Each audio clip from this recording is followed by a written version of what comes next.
Welcome to Vital Living 55 Plus, a news and entertainment program for and about Takoma Park, Maryland residents age 55 and older. This program covers topics of interest along with interviews and presentations designed to educate and inform. Today our focus is on the importance of local libraries. More than just storage spaces for books, libraries serve as important community places for learning and professional development. As gateways to knowledge and culture, libraries play a fundamental role in society by connecting communities. People may go to the library looking for information, but the library is still the place where individuals gather to explore and interact and where communities come together. Through library collections, programs, and physical spaces, children learn to share, to be engaged in their communities, to participate in the arts, and to explore their immediate world and the world at large. Let's explore our own local library, the Takoma Park, Maryland Library, and find out about the many services it offers our community. The best way to begin is to meet our new library director, Jessica Jones. Good morning, Jessica, and welcome. Good morning. Thank you for taking time from your busy schedule to join us today with this conversation about the library. I'm happy to be here. I'm going to ask you a few questions. For the residents who aren't familiar with you, please tell us a little bit about your background and your new role as the new library director. Sure. So I didn't actually start in libraries. I started out going to an arts magnet school and thought I was going to go to art school. And I ended up going to like a traditional undergrad, so to give me a little bit more choice. But I ended up majoring in history and American studies, which was like a 4-year introduction into the context of American society, which really made me want to go into public service. And I actually tried out social work for a while. Oh. And I really loved it. It was really intense. It was really rewarding. But ultimately, it was not going to be sustainable for me in the long term. And that's kind of how I ended up in public libraries. I wanted to place myself where people were seeking information and I could provide some positive interventions for people. So I went to the public library in San Antonio and then up to the University of Michigan for my master's in information science. And then I ended up actually going into academic libraries for about 5 years out in New Mexico at Northern New Mexico College, which is a recognized Hispanic and American Indian serving campus, which was really, really interesting. I met a lot of really wonderful people and ended up coming back to Texas so that my husband could pursue his PhD studying climate science. So that's how I ended up back in public libraries in Texas, and now I'm here. I'm really happy to be here. Oh, wonderful. I understand that the library is going to be undergoing a renovation. Could you tell us a little bit about that? Sure, yes. I first want to say thanks to all of the people in the community that have emailed me and called and visited with all of their ideas and their observations about what has worked and what hasn't worked in other libraries in the area that have been renovated recently. That's been really great. And what I've taken from all of that is that people really love their cozy local library. So we're trying to take the best of what we have now and incorporate it into a design that better serves the way we actually function. We are raising the floor. I did not realize that it actually floods in the library fairly regularly. It's in a floodplain. I didn't know that either. Yeah. So that's why the entire building actually has to come down. It's so they can actually raise the floor, which is good. It'll future-proof it against some issues going forward. In addition to that, we're actually doing a separate program room, which I'm really excited about. If anybody has taken their kids, their grandkids, any child they look after to a circle time program in person at the library, you've probably seen the book cart ballet that happens at the beginning to make sure that everybody can fit in that teeny tiny space. And so having a separate program room will mean that people can actually browse the shelves during programs and they won't be in the way, or the program won't be in the way. So that's really wonderful. And the program room can be used for all ages. So I think it's going to be a really, really great resource to have. We'll also have a new teen area, which is great. I really want the teens to feel like they've got some ownership of the space in the library, and giving them their own space gives them a place that they can call their own and meet up with friends or research and study, hang out after school, any of the other reasons that teens come to the library, find a really great book that they can get really into. And I know the school districts in the area are really big on community service, which is wonderful. And I would like to provide some more opportunities for teens to get their hours in the library, which I think is a really good place to do that. And I think that having a teen area will kind of help facilitate all of that. The deadline on this project has been sort of a moving target, as we all know. And this is actually my third major library construction project in 10 years. Oh, wow. So this is a kind of par for the course, really, the way this is playing out. You've been through this before. Yes, I've been through this before. So yeah, the deadline is a little bit of a moving target, but once we do break ground, which we're hoping will be by the end of the year, maybe the beginning of next year, then it'll be 18 months. We are going to temporarily relocate. And I'm actually meeting with staff later today to go over some more plans for that so that we've got answers for people hopefully sooner rather than later. But we want minimal disruption to people being able to access books and programs and everything. Will the relocation be in the community center, or is it going to be somewhere else, do you know? Or? So there are a lot of different spaces that we're looking at. None of them is really quite big enough to fit everything in one place. Oh. And so that's the part that's a little difficult to coordinate. If we can't keep all of the books and programs in one space, how do we want to divvy it up? But I mean, yeah, like I said, the main thing is just that we're trying to minimize disruptions. We want to make sure that we're looking at how people use the spaces and access our programs and try to plan accordingly, hopefully. Good. That sounds good. Once the renovation's done, looking into the future, is there anything that you personally want to put your stamp on and add to the library? Any future plans that you have been thinking about? Or? So I don't have anything super concrete yet. I'm still learning the community, and one of the reasons that I was really excited about this job is that it's like the only municipal library in the state. So we get to serve this smaller community, this closer knit community. And that means that we are collecting materials, collecting books, and developing programs, like not for an entire county, but just for Takoma Park. And so what I really want to do is do things for Takoma Park and ask myself at the end of the day, like, how is this actually serving Takoma Park? So, we can get ideas and trends from other places, whether that's other libraries or educators, creators, any number of sources, and we can consider whether or not we want to implement things. But I mean, like I said, at the end of the day, it's like, is it going to work for Takoma Park? Right. Is this a shiny new thing that we really want to pull in just because it's a shiny new thing, or because it's actually fulfilling a need in our program and services? So I think part of it is looking forward, part of it's looking backward too, looking at what's already working. Mm-hmm. I don't want to reinvent the wheel for things that people really love about the space. People love circle times and our graphic novel collection and a lot of those things that set us apart from other libraries in the area, and I definitely want to continue doing all of those things. And hopefully expanding different areas of need into different areas of need that we see in the community. Oh, that's great. Mm-hmm. Is there anything else that you'd like to add? We do answer the main line during open hours, which is 301-891-7259. Books to Go is still happening. So if folks are unable or don't feel comfortable coming into public spaces right now, that's okay. Give us a call or email us. Our curbside number is 240-507-0229.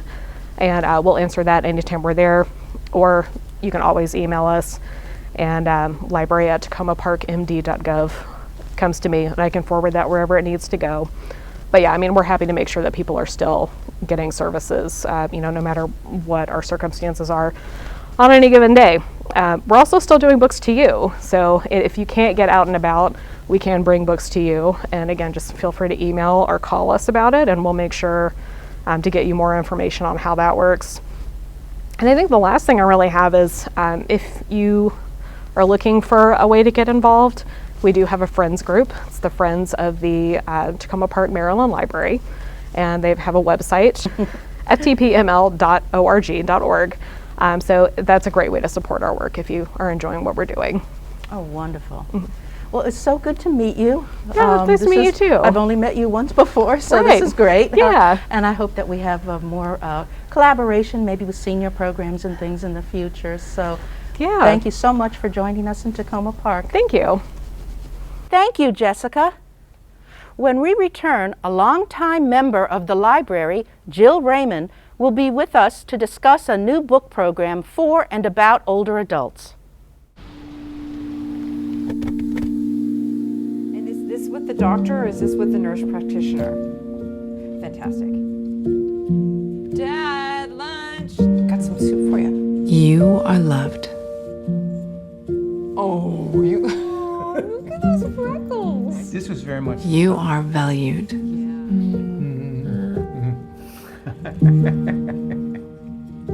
You are strong. You are resilient.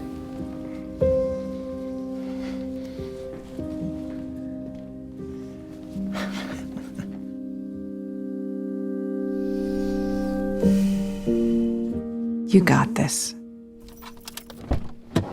You're there for them. We're here for you. Find free care guides to support you and your loved one at aarp.org/caregiving.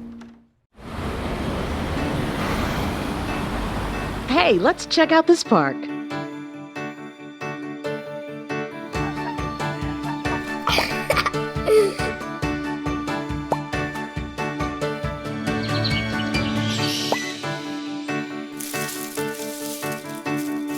Oh, wow, that's really cool. To find a great local park or forest near you, go to discovertheforest.org. Dancing to me, I think it's the truest form of expression. I was a dancer since I was 4 years old.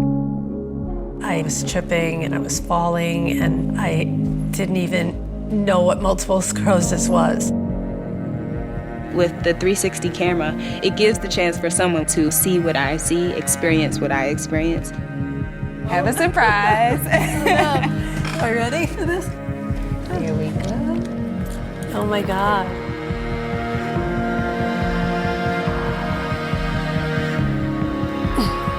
I dream sometimes and I see that. I like the way your arms end. Yay.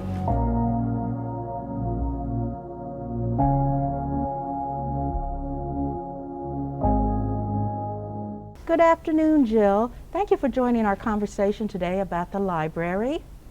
For those residents who aren't familiar with you, could you tell us a little bit about your background and your role with the library? Hi, Paula. I'm so glad to do this. I've been working at the library now for 12 years. I have a master's in library science, so I've had a long career in different libraries. At our library, most of my particular work is working with our periodicals collection. But in recent years, I have sort of fallen into the position of curating you could call it a sub-collection of books that speak to elders' needs. Wonderful. I'm a caregiver for my partner who is disabled, and the information that I've gleaned from doing that work and living that life, and information from the books that we've collected in the library have dovetailed together wonderfully, and I'm glad to be able to share that experience. Oh, that's great. Could you tell me a little bit more about, I think it's the Books on Aging program that you've started, that you've been talking about? Well, this is how I think of it. I'm not sure that it's exactly a program, but it is a concerted effort in collection to acquire books that speak to the issues of aging and speak to elders, but not necessarily in the blunt, cliched sort of ways that elders tend to be addressed still in our society.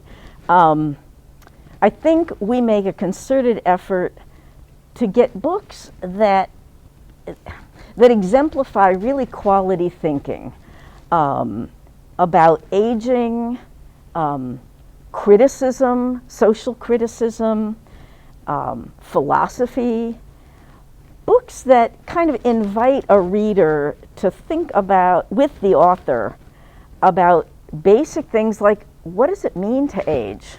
What does it mean to be old?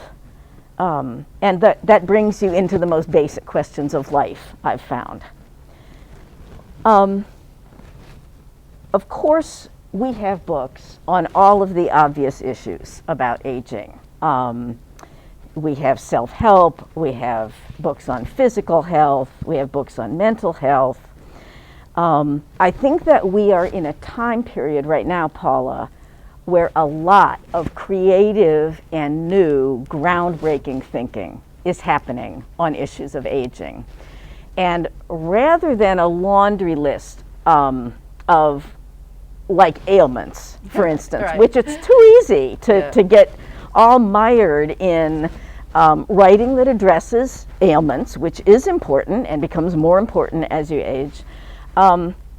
I think of our collection, and I think readers and library users might want to think of our collection in terms of groupings. For instance, there is a set of books that speak to self-help, physical health of an older person, specifically dementia and long-term care, retirement finances. Those things are basics and they're there. We have them, we keep them up to date.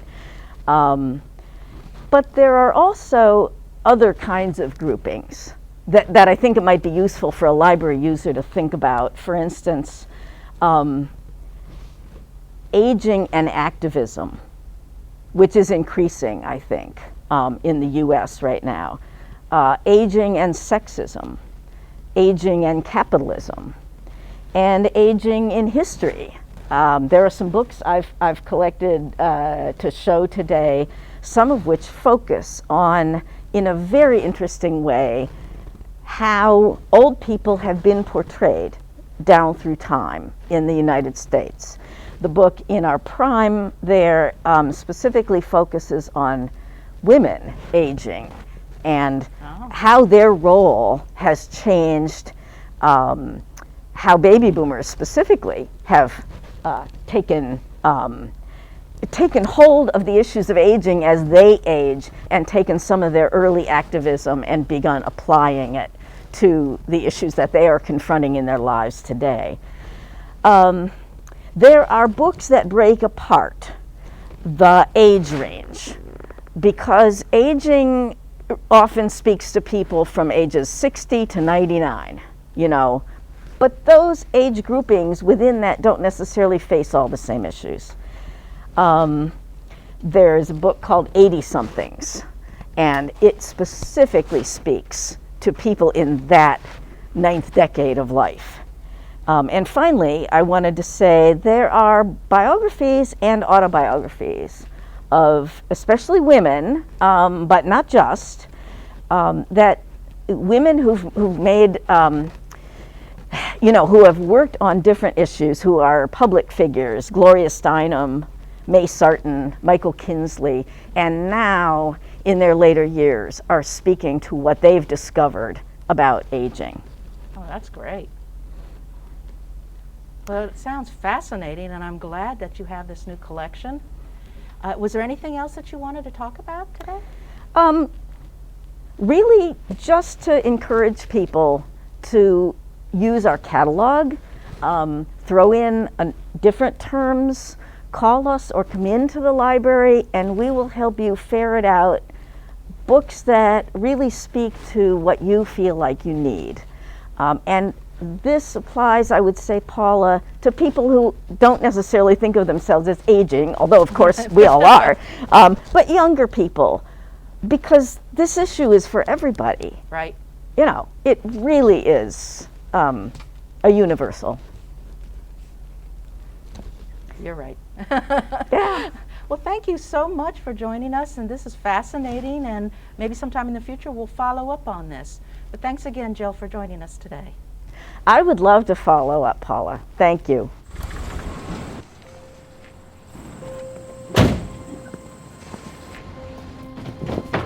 Dad, they took over my bedroom. Come on, come on. Okay, Dad. 1, 2, 3. Dad!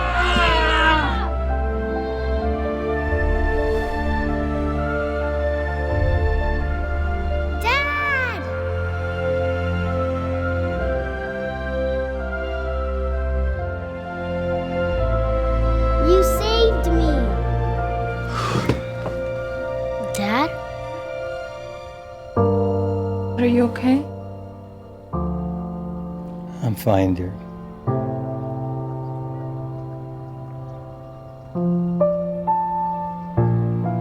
Your hero needs you now, and AARP is here to help.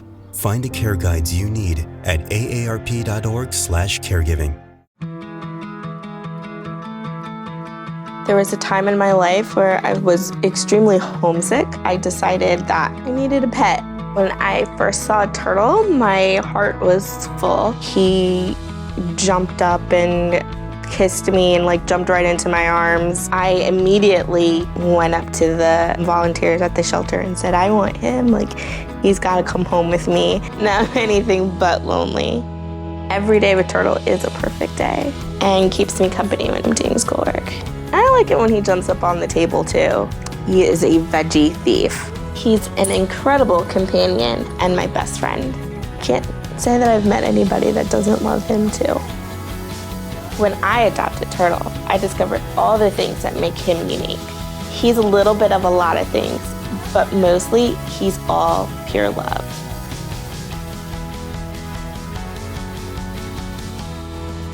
We hope you enjoyed this glimpse into our popular community library.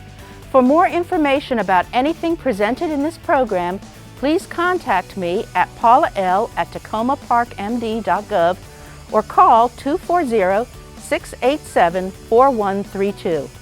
Until next time, wishing you good health and happiness in the coming months.